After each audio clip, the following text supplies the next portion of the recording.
وَلَقَدْ خَلَقْنَا الْإِنسَانَ فِي أَحْسَنِ تَقْوِيمٍ قال رسول الله صلى الله عليه وسلم خلقته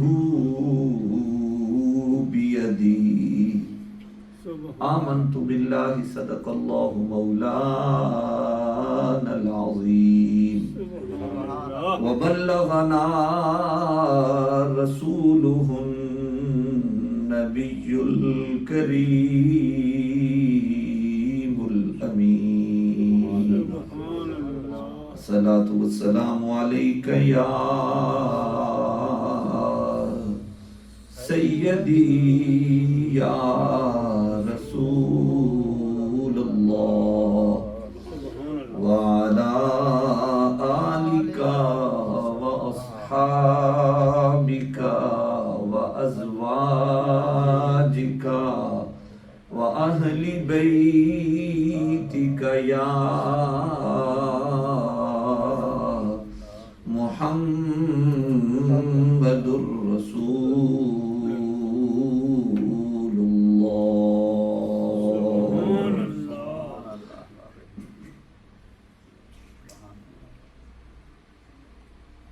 اللہ رب العزت کا بے پناہ شکر اور اس کا کرم، اس کا فضل ہے کہ اس مالک ارض و سما نے مجھے اور آپ کو اس کی جتنی مخلوقات ہیں، مخلوقات میں جتنی انواع و اقسام ہیں، جس جس چیز کا وہ خالق ہے، وہ مالک ہے، اس نے پوری کائنات میں سب سے افضل ترین مخلوق انسان کو پیدا فرمایا۔ اس کی لامحدود مخلوقات ہیں، جانور ہیں، حیوان ہیں، پرند ہیں، جن ہیں، اتنی مخلوقات ہیں کہ تو میں ان کا احاطہ کر ہی نہیں سکتے۔ ایسی مخلوقات ہیں کہ جن کے بارے میں تجھے اور مجھے علم بھی نہیں ہے۔ ایسی مخلوقات ہیں کہ آج کی جدید سائنس بھی اس ساری کا احاطہ نہیں کر سکتی، مگر جتنی بھی اس نے مخلوقات پیدا کی ہیں، جس جس چیز کا وہ خالق ہے، مالک ہے، رازق ہے، وہ خالق کل ہے، ساری کائنات سے، ساری مخلوقات سے اس نے سب سے اعلیٰ، ارفع، بلند، عظیم انسان کو مشرف فرمایا۔ شرف انسانیت جو اور کسی مخلوق کے پاس نہیں ہے، وہ رب نے ہمیں عطا فرمایا۔ اور رب کریم نے پہلا تو مہربانی یہ فرمائی نا کہ تمام مخلوقات سے اشرف بنایا۔ اگلی مہربانی یہ فرمائی کہ اس مخلوقات میں، اس کائنات میں، زمین و آسمان میں جتنی نعمتیں تھیں وہ انسان کے نفع کے لیے پیدا فرمائی۔ جتنی نعمتیں اس نے پیدا کی، زمین و آسمان اس نے بنائے، چاند سورج اس نے بنائے، درخت بنائی، ہوا بنائے، پہاڑ بنائے، جتنی مخلوقات اس نے پیدا کی وہ انسان کے فائدے کے لیے پیدا کی، انسان کے نفع کے لیے اس نے پیدا کی۔ یعنی انسان کو سب سے اشرف بنایا، افضل بنایا، اور پھر ساری مخلوق کو اس کے تابع کر دیا۔ ہر نعمت اس کے لیے بنائی۔ سورج کو نکالا، اس کی شعائیں اس کے نفع کے لیے، چاند کی چاندنی اس کے نفع کے لیے، پانی اس کے نفع کے لیے، ہوائیں اس کے نفع کے لیے، ہر موسم اس کے نفع کے لیے، ہر پھل اس کے نفع کے لیے، ایسے ایسے خوبصورت جانور جنہیں سے رزق ملتا ہے وہ اس کے نفع کے لیے. یعنی پہلے اسے اتنا افضل بنایا، اعلیٰ بنایا، پھر ساری مخلوق کو اس کے نفع کے لیے پیدا فرمایا. یعنی سورج نکلتا ہے تو انسان کے نفع کے لیے، چاند نکلتا ہے تو انسان کے نفع کے لیے، ہوا چلتی ہے تو انسان کے نفع کے لیے، پانی چلتا ہے تو انسان کے نفع کے لیے، بلکہ بحر و بر، خشک و تر، ہر چیز کو اس کے تابع کر دیا. اب انسان کو دیکھیں کہ وہ ہزاروں فٹ بلندی پہ جہاز کو اڑا دیتا ہے، سمندروں کے اندر پانی کی تہ میں نکل جاتا ہے، یعنی ہر شے کو اس کے تابع کر دیا. بڑے بڑے خونخوار جانور اس کے قابو میں کر دیے، بڑی بڑی پہاڑوں پہ جا کے یہ اپنا بسیرا کر لیتا ہے. تو ہر شے کو، خشک و تر کو، بحر و بر کو اس کے تابع کر دیا، اور کائنات کی ہر حقیقت کو اس کے لیے مسخر کر دیا، اس کے لیے آسان کر دیا. اب یہ ساری چیزوں کو دیکھ کے آپ غور فرمائیں نا کہ رب اپنے بندے سے کتنا پیار کرتا ہے، رب کو اپنی مخلوق سے کتنا پیار ہے، اپنے بندے سے کتنا پیار ہے کہ پہلے ساری مخلوق میں اسے افضل بنایا، پھر ساری مخلوق، ساری کائنات اس کے لیے سجائی، اور پھر ہر چیز کو اس کے تابع کر دیا. اب مجھے ایک بات یاد آ رہی ہے، وقت اتنا نہیں ہے کہ بات کو طول بخشا جائے. ایک بزرگ تھے تو وہ جا رہے تھے، ان کے ساتھ کچھ ان کے خدمت گزار بھی تھے، تو وہ بزرگ ایک کتے کے سامنے ہاتھ باندھ کے کھڑے ہو گئے. کچھ دیر کھڑے رہے اور پھر چل دیے. تو مریدوں نے، شاگردوں نے، غلاموں نے پوچھا کہ حضور یہ ادا اس سے پہلے نہیں دیکھی ہم نے، اور یہ ہماری سمجھ سے بالا تر ہے کہ آپ ایک جانور کے سامنے، ایک غلیظ جانور کے سامنے آپ ہاتھ باندھ کے ادب سے کھڑے ہو گئے، یہ سمجھ میں نہیں آیا. فرمایا اس نے ایک سوال کیا ہے مجھ سے، جواب نہیں آیا مجھے اس کا. وہ اور حیران ہوئے اس بات پہ کہ حضور آپ اتنے بڑے عالم، ہر چیز کے جاننے والے، اور اس کے سوال کا جواب نہیں آیا آپ کو.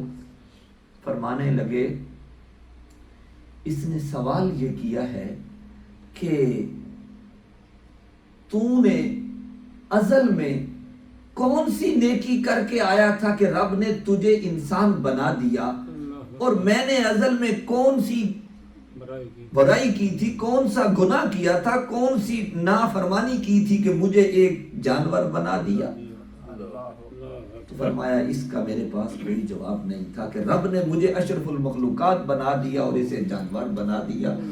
ساری باتوں کے بعد ایک ہی بات نکلتی ہے کہ یہ صرف اور صرف مالک کا کرم، اس کا فضل، اس کی مہربانی ہے کہ اس نے ہمیں انسان بنا.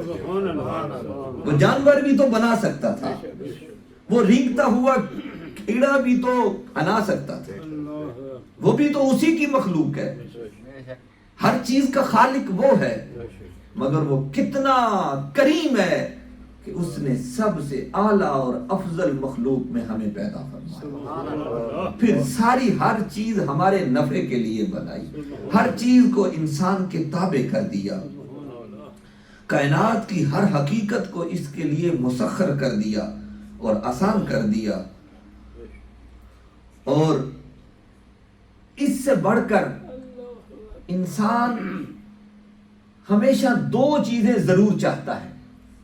انسان دو چیزیں ضرور چاہتا ہے. انسان عزت بھی چاہتا ہے اور خوبصورتی بھی چاہتا ہے. انسان عزت بھی چاہتا ہے. کون انسان ہے جس کو عزت اچھی نہیں لگتی؟ کون سا ایسا دل ہے جسے خوبصورتی اچھی نہیں لگتی؟ تو رب کریم کی شان کے صدقے جاؤں، رب کریم نے انسان کے لیے فرمایا وَلَقَدْ كَرَّمْنَا بَنِي آدم، ہم نے انسان کو مکرم فرمایا ہے، یعنی پوری کائنات میں انسان کو ہم نے وَلَقَدْ كَرَّمْنَا بَنِي آدم، کہ بنی آدم کو ہم نے اکرام عطا فرمایا ہے، مکرم کر دیا ہے، کہ سب سے بڑھ کر ہم نے اگر اکرام دیا ہے، عزت دی ہے تو بنی آدم کو دی ہے۔ یہ تیری میری بات نہیں، یہ رب کا قرآن ہے کہ رب کہتا ہے کہ ہم نے اگر سب سے زیادہ کائنات میں عزت دی ہے تو انسان کو عزت دی ہے۔ آپ نے دیکھا نہیں بڑے بڑے جانور، ان کو نکیل ڈال کے تو جس طرف انسان چلتا ہے اتنا بھاری زور آور جانور اس کے پیچھے ہاتھ باندھے چلا ہوتا ہے، اتنے اتنے خونخوار جانوروں کو یہ پنجرے میں بند کر دیتا ہے، قید کر دیتا ہے۔ تو فرمایا سب سے بڑھ کر ہم نے اکرام اور عزت انسان کو دی ہے۔ اور اس کے بعد اگر خوبصورتی کی بات کریں تو اور پیار سے کہیں نا سبحان اللہ، یہ انسان کے لیے رب نے فرمایا وَلَقَدْ خَلَقْنَا الْإِنسَانَ فِي أَحْسَنِ صُورَةٍ فِي أَحْسَنِ تَقْوِيمٍ وَلَقَدْ خَلَقْنَا الْإِنسَانَ فِي أَحْسَنِ تَقْوِيمٍ۔ رب فرماتا ہے ہم نے انسان کو بڑا سونا بنایا ہے، فی احسن تقویم، یہ کائنات میں اور کسی کے لیے نہیں فرمایا، یہ رب نے انسان کے لیے فرمایا ہے کہ کائنات میں جتنا حسن ہے وہ سب سے زیادہ ہم نے انسان کو عطا فرمایا۔ یا ایک سمجھنے والی بات یہ ہے کہ رب کریم نے جب فرمایا نا کہ انسان کو میں نے عزت دی ہے، اکرام دی ہے، وہاں بھی قد لے کے آیا، اور جب فرمایا نا کہ میں نے انسان کو بڑا سونا بنایا ہے، خوبصورت بنایا ہے، اچھی صورت میں بنایا ہے، وہاں بھی قد لے کے آیا وَلَقَدْ كَرَّمْنَا بَنِي آدم وَلَقَدْ خَلَقْنَا الْإِنسَانَ۔ اس کا کیا مطلب ہے؟ یہ لفظ قد جو ہے نا یہ تاکید کے لیے آتا ہے۔ قرآن میں جہاں بھی قد کا لفظ آئے گا اس کا معنی یہ ہے کہ اب جو آگے بات آ رہی ہے اس میں کوئی شک ہی باقی نہیں رہ گیا، یہ اتنی پکی بات ہے، اتنی سچی بات ہے کہ اس میں تم گمان بھی نہیں کر سکتے، یہ اتنی پکی بات ہے۔ جب انسان کی عزت کی بات کی تب بھی رب نے تحقیق کے ساتھ تاکید کے ساتھ فرمایا وَلَقَدْ كَرَّمْنَا بَنِي آدم۔ اور جب رب نے انسان کے حسن کی بات کی، خوبصورتی کی بات کی تو فرمایا وَلَقَدْ خَلَقْنَا الْإِنسَانَ فِي أَحْسَنِ تَقْوِيمٍ۔ تحقیق اس بات میں شک نہیں ہے کہ سب سے خوبصورت، اور فرمایا احسن، احسن یہ اس میں تفضیل کا صیغہ ہے کہ یہ نہیں صرف خوبصورت بنایا، فرمایا بہت خوبصورت بنایا ہے، بہت زیادہ خوبصورت بنایا ہے۔ اتنا پیار بھلا کوئی کرتا ہے؟ جتنا رب نے ہمارے سجدوں سے پہلے، ہماری نیکیوں سے پہلے، رب نے اس دنیا میں آنے سے پہلے یہ کرم ہم پر فرما کے بھیجا ہے۔ ابھی ہم دنیا میں نہیں آئے تو رب کہہ رہا وَلَقَدْ كَرَّمْنَا بَنِي آدم، کہ ہم نے انسان کو سب سے زیادہ اکرام عطا فرمایا ہے۔ وَلَقَدْ خَلَقْنَا الْإِنسَانَ فِي أَحْسَنِ تَقْوِيمٍ، کہ ہم نے انسان کو سب سے خوبصورت شکل عطا فرمائی ہے۔ اور اگلی بات پہ تو آپ کا سینہ ٹھر جائے گا، عزت بھی دی، اکرام بھی دیا، اور حضور جان عالم رحمت کائنات صلی اللہ علیہ وسلم کا ارشاد ذیشان ہے، آپ فرماتے ہیں کہ خلقتہ بیدی، کہ رب کریم نے انسان کو اپنے ہاتھوں سے بنایا ہے۔ آپ دیکھیں نا کوئی بڑا کاریگر ہو وہ بڑی خوبصورت شے بنائے، ہم کہیں کہ یہ مائک کس نے بنایا ہے، یہ گاڑی کس نے بنائی، جی فلاں کاریگر نے، ہاں وہ بہت بڑا کاریگر ہے، وہ بڑا ماہر ہے اس فن کا، تو ہم اس کی تعریف کرتے ہیں. واقعی یہ اتنی اچھی اس لیے ہے کہ اس کا بنانے والا بہت بڑا کاریگر ہے. تو جب کہا کہ میں نے انسان کو عزت بھی دی ہے، خوبصورت بھی بنایا ہے، تو فرمایا یہ اتنی عزت کیوں ہے؟ خلقتہ بیدی، کہ اسے رب نے اپنے ہاتھوں سے بنایا ہے، جیسے اس کی شان ہے، جیسے وہ اپنی شان کے لائق اس کے ہاتھ ہیں. فرمایا خلقتہ بیدی، اعلیٰ ہر چیز کے لیے اس نے کہا کن فیکون، وہ کن کہتا ہے وہ بن جاتی ہے، وہ کن کہتا ہے پہاڑ چرند ہر چیز بن جاتی ہے، وہ کن کہتا ہے فیکون ہو جاتا ہے. مگر جب انسان کی باری آئی تو فرمایا خلقتہ بیدی، رب نے اسے اپنے ہاتھ سے پیدا کیا ہے، اپنے ہاتھ سے بنایا ہے. اے انسان تو کتنا عزت والا ہے کہ تجھے رب نے اپنے ہاتھوں سے بنایا ہے. ساری کائنات سے بڑھ کے تجھے عزت بھی دی ہے، سونی صورت بھی دی ہے، اور تجھے یہ شان بھی بخشی ہے کہ اپنے ہاتھوں سے بنایا ہے. خلقتہ بیدی. اور پھر آگے اس سے بھی پیاری بات فرمائی،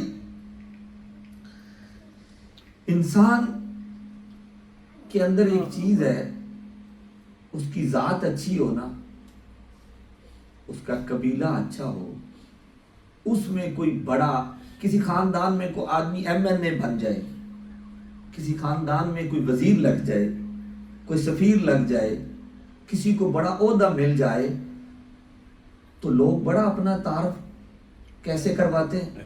وہ ایم این اے اپنا یار ہے، وہ ایم این اے اپنا چاچا لگتا ہے، وہ وزیر جو ہے نا وہ ہماری فیملی میں سے ہے، وہ ہمارے رشتہ داروں میں سے، ہماری ذات میں سے ہے. یار وہ فلاں جو آج اتنا بڑا وزیر ہے، میں اور وہ ایک ساتھ سکول میں تھے، وہ میرے سکول میرے ساتھ بیٹھتا تھا، وہ بینچ پہ بیٹھتا تھا. لوگ اس کا تعارف اس طرح کرواتے ہیں. کیوں؟ اس میں عزت ہوتی ہے، اس میں اکرام ہوتا ہے کہ فلاں بڑا آدمی جو ہے، فلاں جو شخصیت ہے، فلاں وزیر ہے، فلاں منصب دار جو ہے، وہ میرا رشتہ دار ہے، اس کی اور میری ذات ایک ہے، اس کا میرا نسب ایک ہے. وہ یہ عزت کے لیے بولا جاتا ہے. تو پیار سے کہیں نا سبحان اللہ، کہ رب کریم نے انسان میں سے کتنی لوگوں کو کتنی بلند پایا، عزت عطا فرمائی. پیار سے کہیں سبحان اللہ. رب کریم نے جو سب سے اعلیٰ مخلوق میں سب سے اعلیٰ انسان ہے، جو انسان کامل ہے، وہ رب کریم نے ہم میں سے پیدا فرمایا. پھر اسے بلندی کتنی عطا فرمائی ہے. جب اسے تخلیق فرمایا ہے تو فرشتوں سے کہا ہے اس کو سجدہ کرو. انسان کو بنا کے فرشتوں سے فرمایا ہے کہ اس کو سجدہ کرو. حضرت آدم کو پھر یہ کہ انسان کو اپنا خلیفہ ہونے کا شرف بخشا ہے، اپنا نائب ہونے کا شرف بخشا ہے. پھر انسان، اس انسان کامل کے سامنے رب نے ساری مخلوق کو جھکا دیا ہے، فرشتوں سے کہا ہے کہ میرے اس بندے کے سامنے سجدہ کرو. اور پھر اس سے بڑی شان کہ اس نے ولی عطا فرمائے، نبی عطا فرمائے، رسول عطا فرمائے. پھر جو سب سے بڑے رسول تھے، اولو العزم رسول تھے، اسے وہاں تک لے گیا جہاں فرشتے بھی نہیں جا سکے.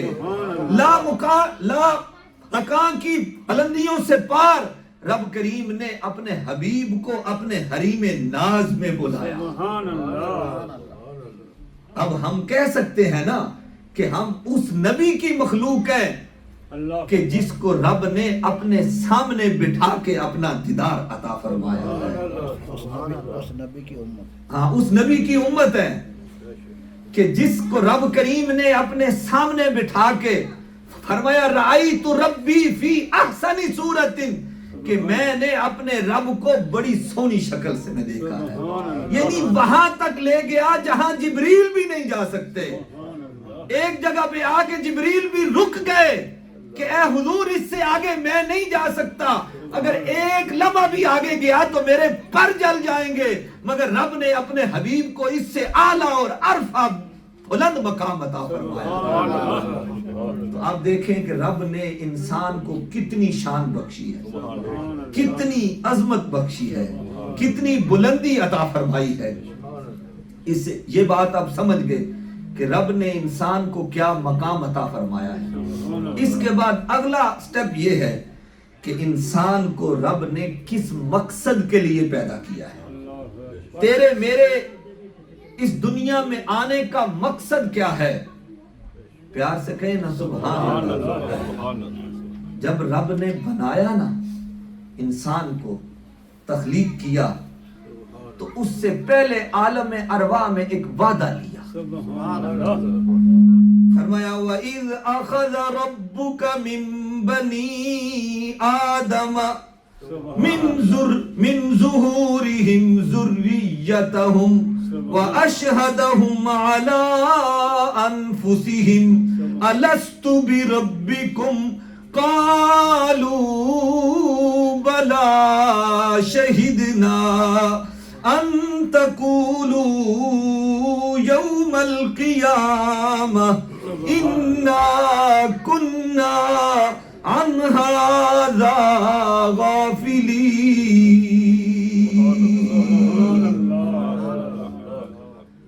اور اے محبوب یاد کرو جب تمہارے رب نے اولاد آدم کی پشت سے ان کی نسل نکالی، انہیں خود ان کی ذوات پر گواہ کیا، کیا میں تمہارا رب نہیں ہوں؟ الستُ بربکم، کیا میں تمہارا رب نہیں ہوں؟ قالوا بلا شہدنا، سب نے کہا یا اللہ کیوں نہیں، ہم اس پر گواہ ہیں کہ تو ہمارا رب ہے۔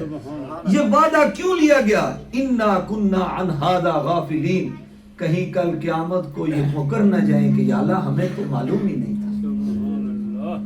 رب نے ازل میں یہ وعدہ لے کے بھیجا۔ بات لمبی ہے، وقت اتنا نہیں ہے، جلدی سے عرض کرتا ہوں۔ پھر جب انسان کو پیدا کیا اور فرمایا کہ کل مولود یولد علی الفطرت، کہ ہر انسان فطرت اسلام پر پیدا ہوتا ہے، ہر انسان فطرت اسلام پر پیدا ہوتا ہے۔ تو رب کریم نے انسان کو فطرت اسلام پر پیدا کیا ہے۔ یہ زمانے کے حوادثات ہیں جو اسے کبھی کدھر لے جاتے ہیں، کبھی کدھر لے جاتے ہیں۔ اس کے بعد رب نے فرمایا سنریہم آیاتنا فی الآفاق وفی انفسہم، ہم نے اسے عقل سلیم بھی عطا کی ہے، انہیں عقل سلیم بھی عطا کی ہے، اور اپنی نشانیاں بھی دکھائی ہیں کہ دنیا میں جا کے کہیں بھول نہ جانا، بھٹک نہ جانا، تیرا رب میں ہوں، تیرا خالق میں ہوں، تیرا مالک میں ہوں، تجھے نشانیاں دکھا رہا ہوں، کسی بت کے سامنے نہیں جھکنا، میرے سامنے جھکنا ہے۔ اپنی نشانیاں عطا فرمائی ہیں۔ اور پھر یہیں تک بس نہیں کیا، کہا اگر زمانے کے حوادثات میں کھو جاؤ نا، بھٹک بھی جاؤ، تو پھر اپنے نبی بھیجے تیری ہدایت کے لیے۔ وقتاً وقتاً رب نے اپنے انبیاء کو مبعوث فرمایا کہ انسان کو جو بھٹکا ہوا ہے، جو راہ رات سے ہٹا ہوا ہے، اس کو میرے سامنے لے کے آؤ۔ دیکھو نا رب کتنا کریم ہے، پہلے عزت بخشی، سونی صورت عطا فرمائی، اپنے ہاتھ سے تخلیق فرمایا، عالم ارواح میں وعدہ لیا، پھر اپنی نشانیاں دی، عقل سلیم عطا فرمائی، اور پھر رہنمائی کے لیے اپنے نبی بھیجے، اپنے رسول بھیجے، اپنی کتابیں بھیجی۔ اور اس دنیا میں آنے کا انسان کا مقصد کیا تھا، وہ آخری بات عرض کرتا ہوں۔ فرمایا وما خلقت الجن والانس الا لیعبدون، میں نے انسان کو اور جنوں کو اپنی عبادت کے لیے پیدا کیا۔ رب نے جو اتنی نعمتیں عطا فرمائی، اتنی مہربانیاں فرمائی، کس کے لیے فرمائی؟ فرمایا وما خلقت الجن والانس الا لیعبدون، بے شک میں نے انسان کو اپنی عبادت کے لیے پیدا فرمایا۔ اب آپ نتیجہ خود نکالیں کہ جو اتنا مہربان ہو کہ ساری مخلوقات سے افضل بھی بنایا، عزت والا بھی بنایا، شکل بھی سونی عطا فرمائی، اپنے ہاتھوں سے بھی تخلیق کیا، تو پھر ہمیں اس کی ماننی چاہیے کہ نہیں ماننی چاہیے. اس سے اگلی بات، آخری بات لمبی ہے، صرف ایک دو جملوں میں عرض کرتا ہوں کہ جب انسان کو بنایا تو اس کے ایک طرف فرشتے ہیں، ایک طرف حیوان ہے، درمیان میں اس کو رکھا. فرشتے ہر وقت اس کی عبادت میں لگے رہتے ہیں. ایک اور بات رہ گئی، وہ جلدی سے عرض کرتا ہوں کہ انسان کو جب بنایا نا کہ میری عبادت کے لیے، تو ذہن میں ایک خیال آنے لگا، کیا زندگی کا یہی مقصد ہے صرف کہ نماز پڑھو، روزہ رکھو، تسبیحات کرو، بس انسان کے آنے کا مقصد بس یہی ہے؟ نہیں. فَإِذَا قَضَيْتُمُ الصَّلَاةَ فَانْتَشِرُوا فِي الْأَرْضِ وَابْتَغُوا مِنْ فَضْلِ اللَّهِ. فرمایا جب نماز پڑھ چکو، فَانْتَشِرُوا پھر پھیل جاؤ، فِي الْأَرْضِ زمین میں، وَابْتَغُوا مِنْ فَضْلِ اللَّهِ رزق کی تلاش میں. یہ نہیں کہا کہ ہر وقت نماز میں ہی لگے رہو، بلکہ فرمایا جب نماز پڑھ چکو، میرے سامنے سجدہ کر چکو، پھر اپنی روٹی روزی کے لیے، اپنے کاروبار کے لیے، اپنے رزق کے لیے زمین میں پھیل جاؤ. جب رب نے ہمیں دعا سکھائی تو فرمایا ربنا آتنا فی الدنیا حسنۃ وفی الآخرۃ حسنۃ، کہ یا اللہ ہمیں دنیا میں بھی اچھائیاں اور خوبیاں اور بھلائیاں عطا فرما، اور ہمیں آخرت میں بھی بھلائیاں اور خوبیاں اور اچھائیاں عطا فرما. کیا مطلب؟ کہ دنیا کو پہلے فرمایا ربنا آتنا فی الدنیا، دنیا کا لفظ پہلے آیا، والآخرہ اور حسنہ بعد میں آیا. اس کا مطلب ہے کہ جہاں رب نے نماز کا حکم دیا ہے وہاں حلال رزق کمانے کا حکم بھی دیا ہے. وقت میں کے دامن میں وسعت نہیں کہ بات کو آگے بڑھایا جائے. وآخر دعوانا الحمدللہ رب العالمین. میں نے سمجھا شاید آپ کہہ رہے ہیں کہ بس کر دیں.